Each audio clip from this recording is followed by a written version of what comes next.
everybody, this is Time Rider. Thanks for watching this episode of The Bench, where today I'm going to talk a little bit about electroplating, something that I want to get into in the coming year.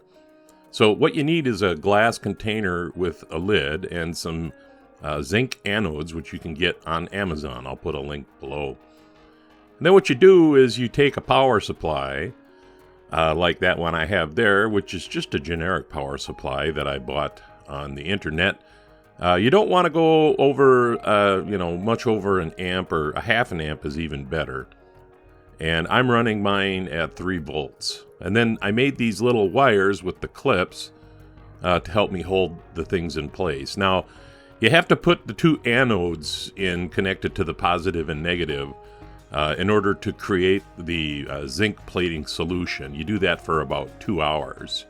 And then once you've had the 2 anodes in there, pay attention to which one gets all the bubbles, because that's going to be your negative, and that's where you're going to want to put the item that you're plating. And then you just put the item that you want to plate onto the negative contact, and you put the anode on the positive into the zinc solution. And usually about 10 minutes will do it. And you'll know that it's working if the thing starts bubbling like nobody's business.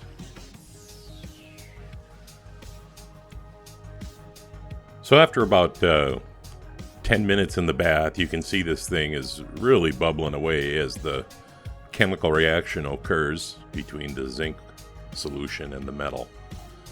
And when you get done and you take it out, what you're going to wind up with is something that looks like this, kind of gray. And the plating distributes the zinc evenly. It's not like paint. You can use it to fill in pits and nicks and things like that, but it won't fill them in just because you've plated it. You have to continue working with a casting, sanding, and wire brushing and all of that. I don't know if you can see it really well here, what the plating left after it was all said and done. You know, I've been doing this for about a year, and I've had a lot of people come on my channel and tell me, oh, well, you should plate, and they cite it as the panacea for a rough casting. But this is that ranchero that everybody wanted me to do. And I'll tell you right now, it was a really ugly casting. And this is after 3 platings, and you can see that there's still all kinds of nicks and things on the side of that casting that are going to have to be dealt with before I can really use a Spectraflame or a clear paint without some type of a base coat. If you keep working at it, though, even a very rough casting can be brought to a point where you can use a Spectraflame or a clear Tamiya or something of that nature. I got to tell you, this casting itself, not a very good casting. You can see on the front there, things didn't fit very well, and the casting itself, all they did was put the paint on it really thick. That way you can't see the damage to the castings. But even this, if you look like right above the front wheel, or down at the bottom of the rocker panel, you can see areas where there's still pitting that I didn't get to, but I did my best. Anyway, let's get back to this little Tootsie toy. So, like I said, you keep working the casting, and for me that includes polishing. And I polish mostly just to get a really good idea of what I need to continue to work on. And I think all in, I plated this little Tootsie like 4 times. And really, I don't know that you can necessarily overplate. But it's up to you when you want to quit. I mean, you can go, I think, as far as you want to go.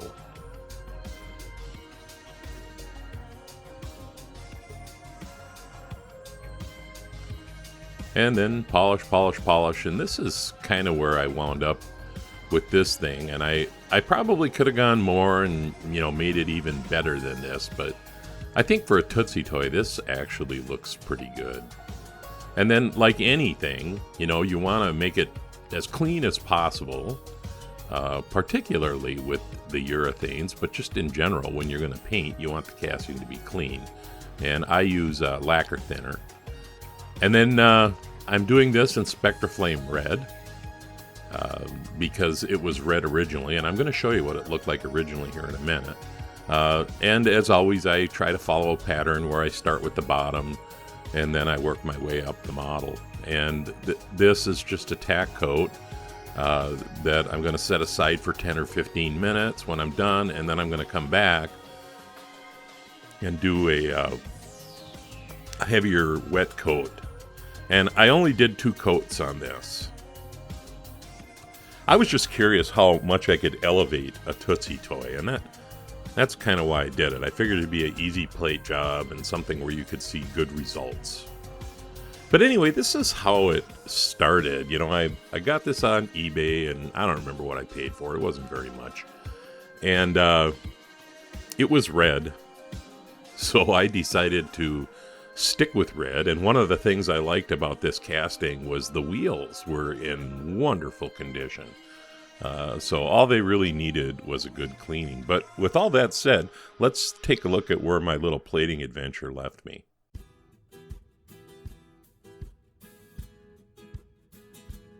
So I really like how it turned out. And I guess as the man down under would say, I am happy with that. Considering, you know, this is something that you could probably get at a flea market for $0.25. Yeah, and in case you're wondering, this is going to be my giveaway next weekend.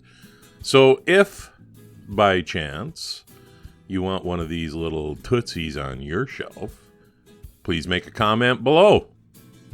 And we'll give it away to some lucky commenter. That being said, let's get back to why we came. As you remember, last week, I said we was going to give away this 1933 Plymouth. So let's go to the randomizer and pick a winning comment.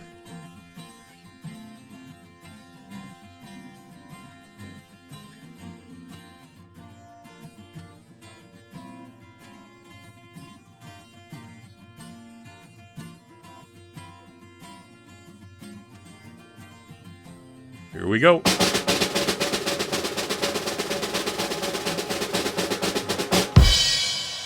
Oh, my buddy over at Scale Street Garage.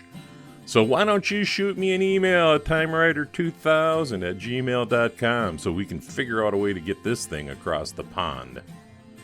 So those of you that don't know, Scale Street Garage is a builder of some quality in his own right. So in addition to the 33 Plymouth, I'm also going to send him this Tootsie toy with the following challenge. Elevate it. Do something to it. Make it something that you would love to take out of that box of Cracker Jacks when you were a child. On that note, I'm not going to bring any new things to the bench. I'm still trying to sort of get my bench cleared off, but I did want to remind everybody that next Saturday is the Flash Cider Invitational. Come on and watch as a number of online builders take one of these Flash Ciders and bring some flash. This is Time Rider, and I'll leave the light on for you.